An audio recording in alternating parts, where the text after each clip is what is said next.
हम आज के दौर को मैमल्स का दौर कहते हैं, लेकिन देखा जाए तो एक लिहाज से इसे इंसेक्ट्स यानी कीड़े मकोड़ों का दौर कहना चाहिए, क्योंकि अगर हम नंबर्स को देखें तो इनकी तादाद हमसे बहुत ज़्यादा है। इस वक्त सिर्फ इंसानों की तादाद 7 बिलियन से ज़्यादा है, जो बहुत ज़्यादा लगती है, लेकिन कीड़े मकोड़ों की तादाद 10 क्विंटिलियन से भी ज़्यादा है। लेकिन हम खुद को ही इंचार्ज समझते हैं, क्योंकि हम ही दुनिया के असूल और कानून बनाते हैं, और साइज़ में भी हम इन कीड़ों मकोड़ों से बड़े हैं, लेकिन ये हमेशा से इतने छोटे नहीं थे।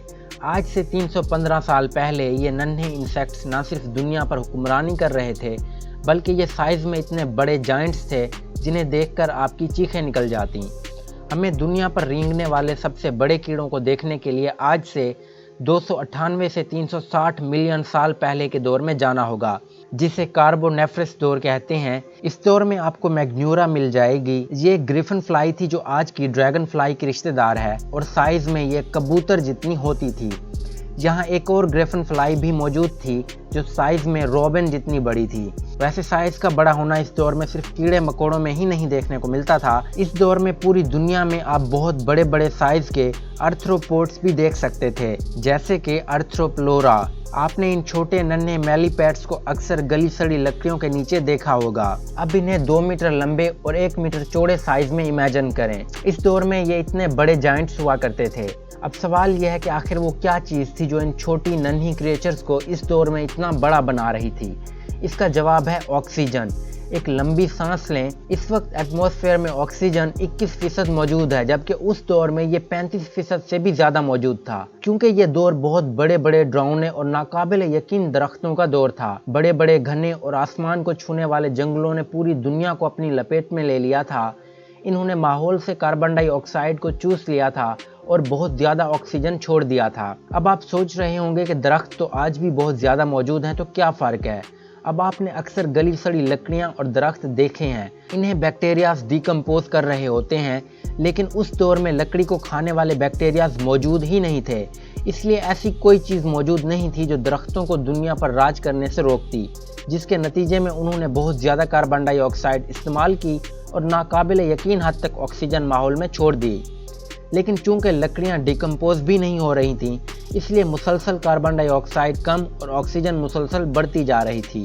और इसी चीज़ ने तब के इंसेक्ट्स को जायंट बनाया, और इन्हीं चीज़ों का हमने एक्सपेरिमेंट भी करके देखा है। लैब्स में कई तरह के इंसेक्ट्स जैसे कि ड्रैगन फ्लाइज, बीटल्स वगैरह को एक ऐसी जगह पाला गया जहां ऑक्सीजन की मिकदार को ज़्यादा रखा गया, तो इनके साइज़ में हमें काफ़ी फ़र्क देखने को मिला।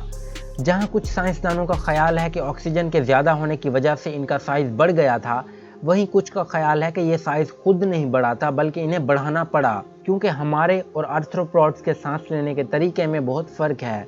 इनकी बॉडी में सांस लेने का पूरा एक अलग और एडवांस मैकेनिज्म लगा होता है। जिस तरह ये हमारे कंट्रोल में नहीं कि हम कितना ऑक्सीजन सांस में ले जाते हैं, मगर इनके कंट्रोल में होता है कि वो कितने % ऑक्सीजन इनहेल करके बॉडी में ले जाएं। कुछ साइंसदानों का ख्याल है कि जहां माहौल में ज़्यादा ऑक्सीजन इस दौर के कीड़े मकोड़ों के लिए फ़ायदेमंद था, वहीं वो इस वक्त इनके बच्चों और उनके लार्वा के लिए इंतहाई ख़तरनाक भी था। लार्वा साइज़ में इंतहाई छोटे होते हैं, और लार्वा की शक्ल में इनका सांस लेने का वो मैकेनिज्म भी अभी एक्टिव नहीं हुआ होता जिससे वो ऑक्सीजन लेवल को कंट्रोल कर सकें। इसीलिए ज़्यादा ऑक्सीजन जहां जवान आर्थ्रोपोड्स को फ़ायदा पहुंचा रहा था, वहीं वो इनके लार्वा को जान से भी मार रहा था। इनकी जान बचाने के लिए इस दौर के इंसेक्ट्स ने बड़े लार्वा देने शुरू कर दिए, ताकि ज़्यादा ऑक्सीजन के मुकाबले में वो भी अपने साइज से बड़े हों और उनको कम नुकसान पहुँचे। बड़े लार्वा के बाद इनके साइज़ में भी तेज़ी से तब्दीली आई, और इनकी अगली नस्लें देखते देखते अपने साइज़ से सैकड़ों गुना बड़ी हो गईं। लेकिन जैसे कि कहते हैं कि हर अरूज को ज़वाल है, तकरीबन 275 मिलियन साल पहले दुनिया पर एक दफ़ा फिर बहुत बड़ी तब्दीली सामने आई। माहौल से ऑक्सीजन लेवल एक दफ़ा फिर कम होना शुरू हो गया था। ये किस वजह से हुआ, इसकी तो ज़्यादा मालूमात हमें नहीं है, लेकिन जैसे ही ऑक्सीजन लेवल गिरा, माहौल गर्म होने लगा, जिससे वो तमाम स्वयं सिकुड़ने लगे जो कुदरती कार्बन डाइऑक्साइड की फैक्ट्री बने हुए थे, और अब वो पहले जितनी ऑक्सीजन भी नहीं बना पा रहे थे। और सबसे बढ़कर इस वक्त तक वो बैक्टीरियाज भी मंजर पर आ गए थे जो लकड़ियों की डिकम्पोजिंग करते थे, और क्योंकि ये बैक्टीरियाज भी ऑक्सीजन लेते और कार्बन डाइऑक्साइड छोड़ते हैं, इससे ऑक्सीजन का लेवल और भी कम हो गया। और इस तब्दीली की वजह से इन जायंट इंसेक्ट्स के लिए सर्वाइव करना शदीद मुश्किल हो गया, जिसकी वजह से इन्हें दोबारा अपना साइज़ कम करना पड़ा, और शायद पहले से भी कम साइज़। इस तब्दीली के बाद जिन आर्थ्रोडॉक्स ने भी अपना साइज कम किया वो दोबारा कभी अपने एंसेस्टर जितनी बड़ी नहीं हो पाई, लेकिन इन्होंने हर तरह की तब्दीलियों का सामना किया और आज ये दुनिया पर सबसे ज्यादा तादाद में मौजूद हैं। मगर हम किसी दौर को इंसेक्ट्स का दौर कह सकते हैं तो वो बस वही था जब ये जायंट्स हुआ करते थे। Thanks for watching, please like, share and subscribe.